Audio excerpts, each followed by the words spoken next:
हम 5 लोग थे जब हम पहली बार पंढरपुर की वारी में जा रहे थे। मैं, सुमित, अभिनव, मयूर और निखिल। हम वारी के ऊपर एक वीडियो बना रहे थे, इसलिए वो पूरा ट्रिप शूट करना था। हम लोग मुंबई से ट्रेन में बैठे और बहुत ज्यादा एक्साइटेड थे। हम लोगों के लिए वो जगह पूरी तरह से अनजान थी और फाइनली हम पंढरपुर स्टेशन पर उतर गए। वहां से बाहर निकलने के बाद एक ऑटो वाला हमारे पास पूछते हुए आया, कुठ जायचे? हम लोगों ने उसे देखा, फिर उसके ऑटो को देखा। उस ऑटो के पास एक ग्रे हुडी और मुंह पर रुमाल पहना हुआ एक आदमी खड़ा था। उसका मुंह पूरी तरह से ढका हुआ था। हम लोगों को वहां का कुछ पता नहीं था, तो हमने और 2-4 ऑटो वालों को पूछा और वो ऑटो वाला भी हमारे पीछे पीछे आ रहा था। फिर थोड़ा घूमने के बाद हमें उसी के ऑटो में जाकर बैठना पड़ा। हम लोग पीछे बैठ गए और सुमित आगे ड्राइवर के साथ वाली सीट पे बैठ गया। ऑटो फुल हो चुकी थी, फिर भी वो ऑटो वाला चल नहीं रहा था। फिर थोड़ा वेट करने के बाद वो ग्रे हुडी वाला आदमी जो पहले दिखा था, वो सुमित के पास आकर फ्रंट सीट पे बैठ गया। उसने अभी भी हुडी और रुमाल पहने रखा था। हमारा वो ऑटो का सफर कुछ आधे घंटे का था। उसमें हमने पंढरपुर का थोड़ा बहुत नजारा तो देख ही लिया था। हर जगह पर वारीकरियों के टेंट लगे हुए थे, पर वो ग्रे हुडी वाला आदमी बिल्कुल नहीं हिला। हम बीच बीच में उसे ही देख रहे थे।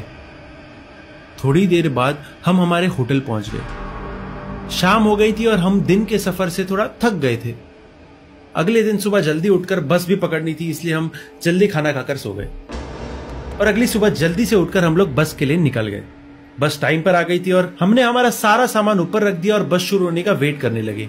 बस शुरू ही होने वाली थी कि मेरी आगे वाली सीट पर वही ग्रे हुडी वाला आदमी आकर बैठ गया। मैंने उसे देखा और बाजू में बैठे सुमित को बोला, अरे ये तो वही आदमी है ना जो हमें कल दिखा था। सुमित ने भी मेरी तरफ देखा और थोड़ा कंफ्यूज स्टेट में हो गया। हमने उस बात को एक कोइंसिडेंस समझ के छोड़ दिया। नाते पुते बस स्टॉप पर बस आकर रुक गई और हम उतर गए। वहां से हमारी वारी शुरू हो गई। पूरा 12 किलोमीटर का रास्ता शूट कर हम सदाशिव नगर पहुंचे। जहां लोग एक बड़ा सा सर्कल फॉर्म करते, वो सर्कल ही हमारा मेन शूटिंग पॉइंट था। हम सब अलग अलग जगह पर शूट कर रहे थे और एक दूसरे से काफी दूर थे। जब अभिनव शूट कर रहा था तो अचानक से उसके बाजू में एक अनजान सा आदमी आकर खड़ा हो गया। वही सेम ग्रे हुडी वाला आदमी। अभिनव थोड़ा डर गया और वहां से दूर हट गया। शूट होने के बाद अभिनव ने उसके बारे में हमें बताया। बार बार वो आदमी हमें पता नहीं कैसे दिख रहा था, क्योंकि 7-8 लाख लोगों की भीड़ में एक आदमी बार बार दिखना इत्तेफाक नहीं होता गाइस। उसी रात हमें मुंबई के लिए ट्रेन पकड़नी थी, इसलिए हम फटाफट से फलटन स्टेशन के लिए निकल पड़े। रात के करीबन 10 बजे थे। फलटन स्टेशन पहुंचने के बाद हम टिकट की लाइन में खड़े हो गए। मैं सबसे पीछे खड़ा था और तभी मेरी नजर मेरे पीछे वाले आदमी पर गई।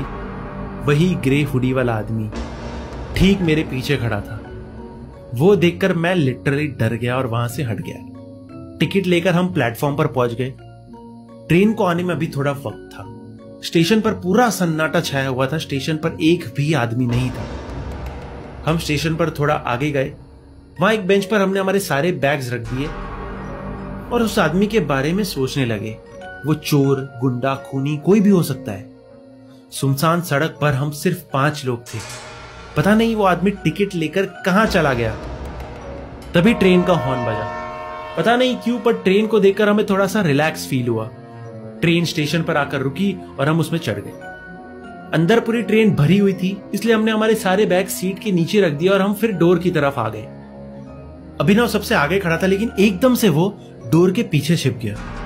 उसके बाद सुमित वहां पर गया और उसने जो देखा उससे वो बहुत ज्यादा डर गया। जी हाँ, वही ग्रे हुडी वाला आदमी ठीक डोर के सामने खड़े रहकर हमें घूर रहा था। अभिनव ने तुरंत ही डोर बंद कर दिया और ट्रेन भी शुरू हो गई।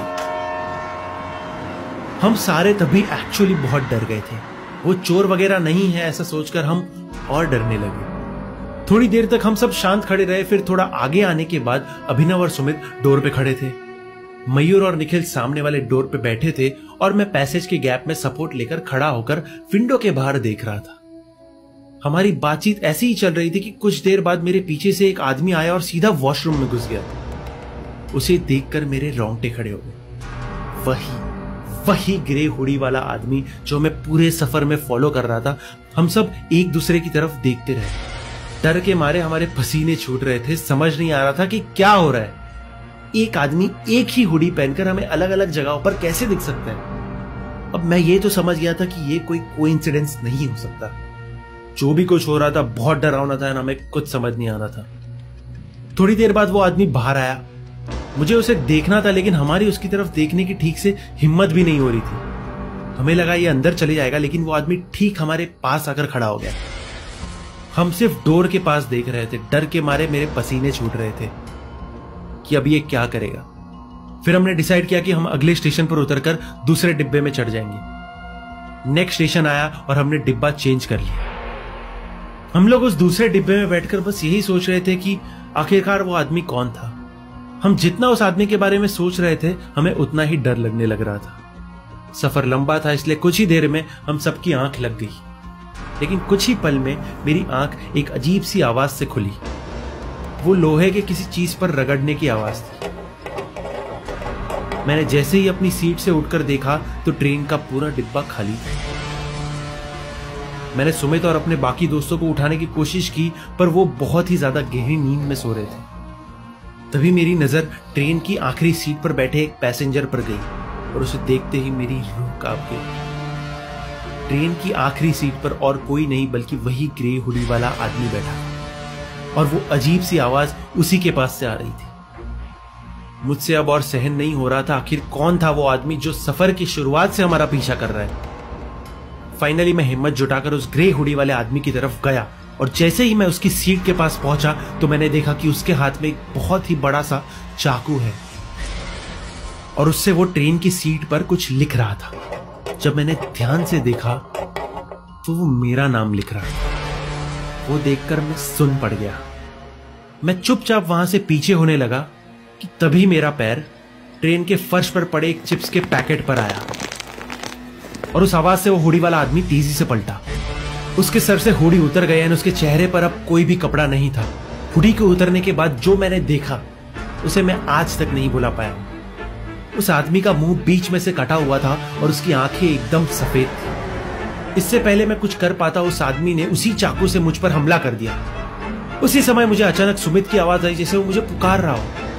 तभी मेरी आंख खुली और सुमित मुझे हिलाकर उठा रहा था। उसने मुझे बताया कि हमारा स्टेशन आ गया है। हड़बड़ाहट में मेरे मुंह से सबसे पहली चीज यही निकली, वो ग्रे हुडी वाला आदमी का है। सुमित ने जवाब दिया कि वो आदमी दोबारा वापस नहीं आया। मुझे समझ आ गया कि मैं कोई बुरा सपना देख रहा था।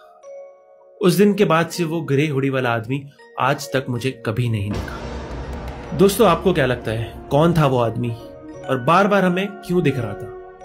और क्या मैं सिर्फ एक सपना देख रहा था या वो कुछ और ही था?